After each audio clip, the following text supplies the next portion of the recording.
I don't know if you remember this, but like 5 years ago, I tagged you in a post, maybe even longer ago now, but about a indoor water park. Mm-hmm. Do you remember that? Yeah. So I kind of want to go. Obviously, that's pie in the sky. That'd be like a $50 million or $150 million budget to do something like that. I think we were talking about putting something over near like the Bass Park parking area. Yep. It was as the casino was coming up and the new hotels and everything over there. Yep.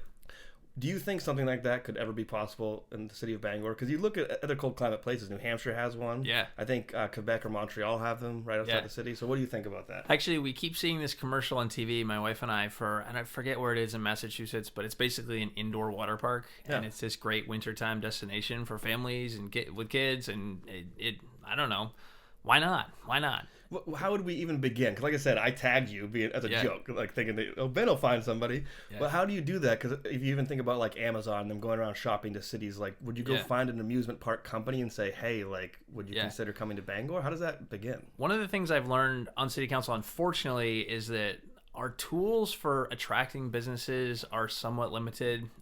We're boxed in a little bit by state laws on what we can offer for tax incentives, for example. There's really specific ways you have to do it. So I remember thinking, well, why don't we just give away the farm basically to get a good company here to employ several hundred people. And we're involved with economic development initiatives like that all the time, but it hasn't been quite as clear cut as I thought it might be to say, we want to attract X business, let's give them Y incentive to come here. Yeah. I mean, something like a water park, I think that you'd have to make a marketing push and you'd have to think creatively and maybe find a city space. I mean, Bangor still has some rural, undeveloped areas of it, but if you want to be downtown, if you want to be on the waterfront, there's not that much real estate left for things like that.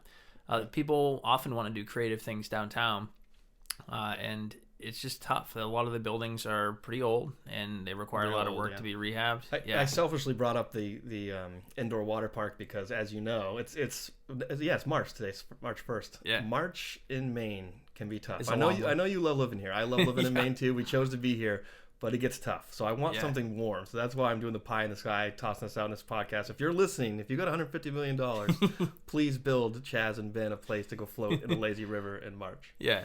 Yeah, you have a lazy river all the way around the community.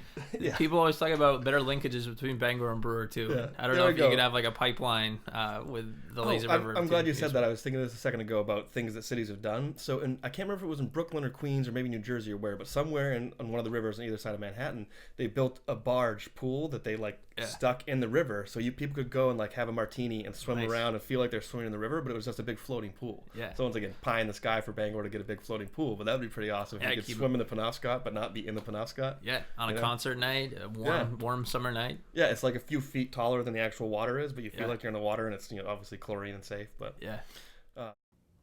you just watched a segment of the show Chasms of the Mind. To see the full episode, click the link below.